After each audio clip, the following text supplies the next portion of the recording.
Hi, today I'm here with Trent Shelton, a former NFL player, founder of the nonprofit Rehab Time, and author of the newly released book, Straight Up: Honest, Unfiltered, as Real as I Can Put It Advice for Life's Biggest Challenges. So let's start with, how did you get to where you are today? Yeah, Susan. Well, thanks for having me. Thanks for sharing your platform. Really, just a lot of hard work, a lot of struggle, a lot of losses, a lot of gains. I think, it's relatable to anybody's life. I think the thing that helped me was just not giving up, was not believing my circumstances, and it took me losing my dream, which was football, and it took me to reinvent myself and really find my true calling, which was tough. And then from there, I just never stopped going. So I've been doing what I'm doing now for about a decade. Okay, so you dreamt of being in the NFL and then you got there. So Yeah. let's start with, did it live up to the dream even to start? Not for me. I think, growing up, it's like this mystery world, like you don't ever think that, you hope you can get there, but you don't know if it's a reality. You think these guys are like just, not human. And then once you get there, you start to realize like, oh, like they're human beings. They just have worked very hard and they're consistent. And then obviously to the business part of it. And so my journey was a lot of struggle. And I always say, making that dream come true, like turned into my biggest nightmare at that time. But it was a beautiful opportunity. Like I don't want to undermine that. Well, I think it's good to share that, because we talk to our kids about setting goals and having dreams, and then you get there and it's not always what you thought it was going to be.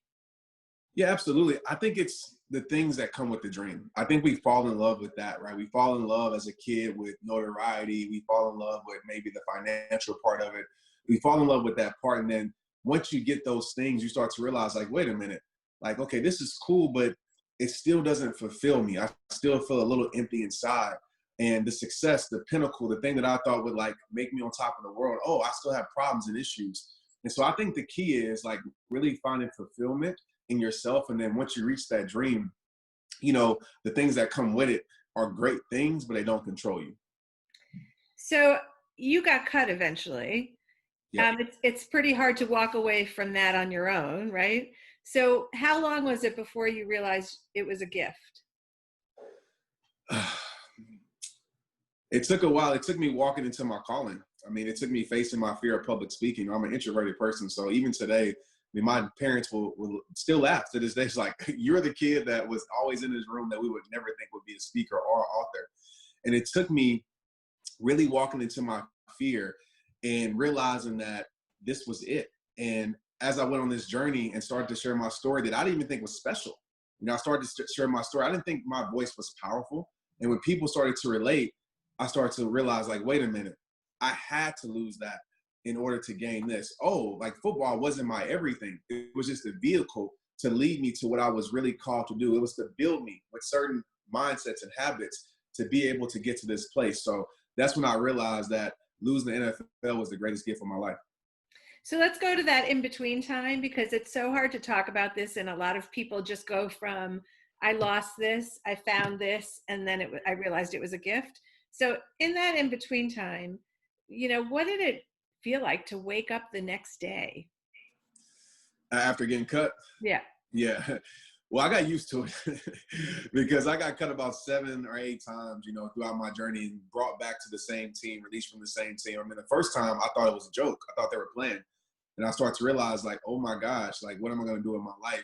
But for the last time, I got so used to it, I didn't even love the game anymore. And it was just about me accepting that, this was not going to be, well, this is going to be it for my life when it came to football. And that was the hardest thing. And I was deflated, not for the reason I feel like of losing it, but losing the things that came with it. Because everybody was like, Trent, my friend that plays for the Colts. And that became my identity, right? I was afraid to lose my identity, my significance, my financial stability, all of those things. And that was the scariest part about it. How am I going to provide for, my 1-year-old son at the moment? How am I going to, be somebody to all these people that, would always be so happy that I was a part of the NFL? Who am I going to be now? That was the hardest part mentally, of waking up and realizing I didn't have it anymore. So do you then you turn from that and you just find an outlet for the pain and the life you're living, and it somehow resonates with other people. Like Yeah. that is the craziest part of this story. Yeah, I just credit that to God and my faith because I tell people all the time, there's no way I could have painted this picture and say, oh, this is the things that I did. This is how you communicate with people. I mean, I know now as a communicator how to be effective and connect with people. But again, I couldn't have planned this. I couldn't have dreamed this. This wasn't even my plan. My plan to start Rehab Time, which is my organization, Rehab Time was for me. It wasn't to be a speaker. It wasn't to write books. Rehab Time was me putting strength in my weaknesses. It was me saying, okay, these are the three areas, mind, body, and soul, that you need to strengthen for yourself. And as I shared that journey, because people asked me to, I started to see people like, oh, Trent, that helped me. Oh, Trent, I needed that. I'm like, really? Even to this day, I kid you not, Susan, to this day, it still surprises me. I just got finished running down the street and somebody stopped me and said, man, your message has impacted my life. And it's still hard for me to understand. And I've gotten to a place where I don't try to understand it. I just accept it and just keep giving it to the world.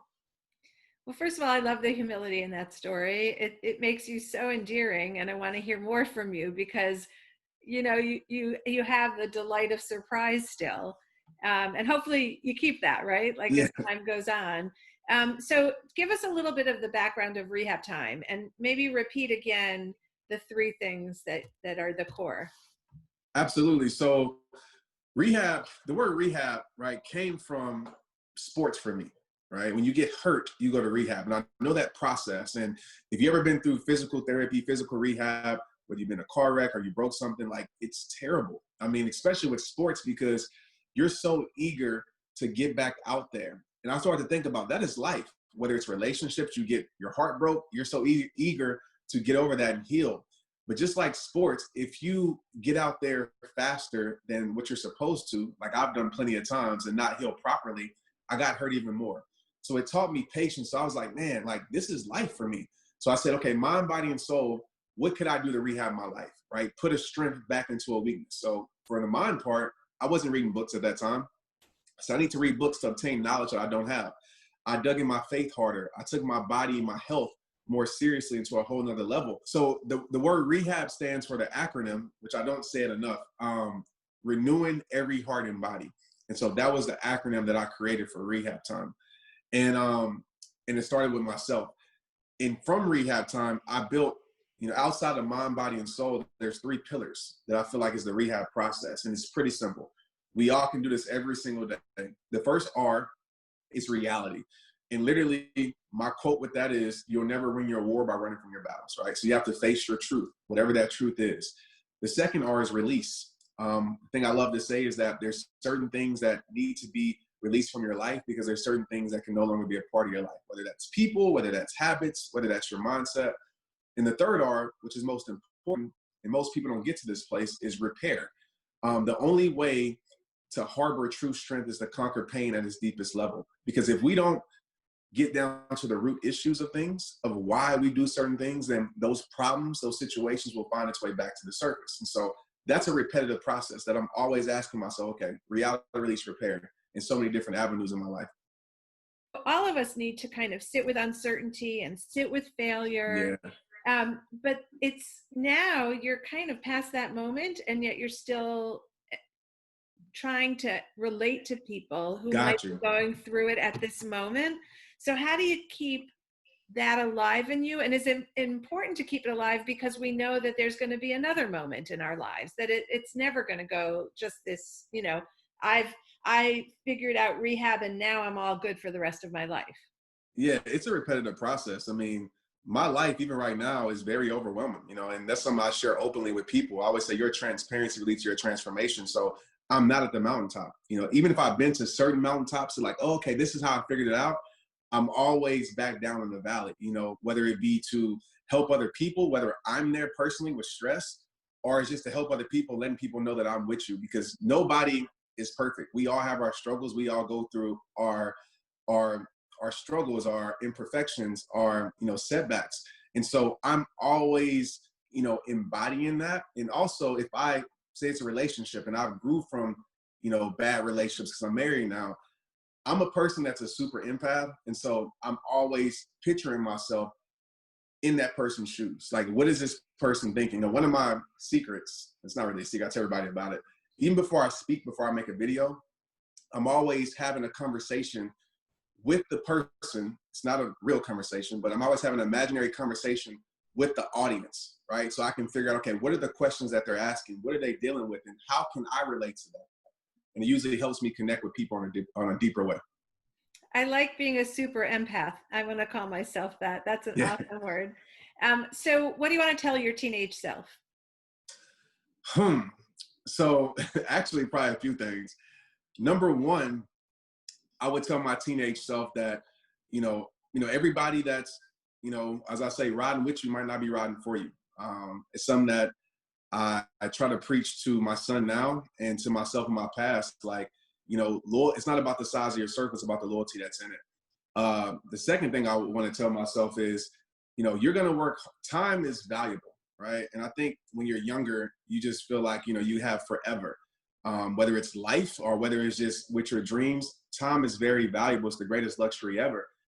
And the thing I would tell myself is this: you might as well work hard at what you love now, or you're going to spend the rest of your life working hard for somebody else, right? To build their dreams. So work hard to build your dreams now, or you're going to work hard to build someone else's. And the third thing that I would tell myself is, just because you lose something doesn't mean that you have to lose yourself. Failure is not the end. Often failure is just the beginning of something else greater. How old are your kids? Tristan, my son, he's 11. Maya is 4, and Marley is about to be a year next month. Wow. So you are actually entering the adolescent years with your oldest son. How do you think about, like, what message do you want to send to him as somebody who is in this space right now?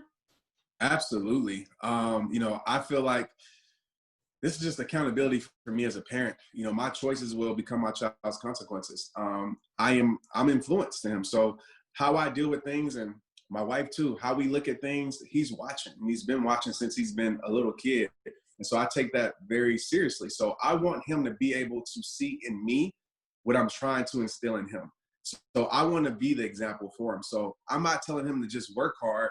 He sees his dad work hard. I'm not just telling him that, failure isn't the end. He sees me fail and he sees how I respond to it. And so I'm just making sure I'm the example, because this is the truth. Kids might listen to what you say, but I promise you, they're going to listen more to what you do. So I'm making sure those actions are a reflection of the things that I preach. Well, that is the perfect note to end on. Trent Shelton, thank you so much for your time. Thank you, Susan. I appreciate you.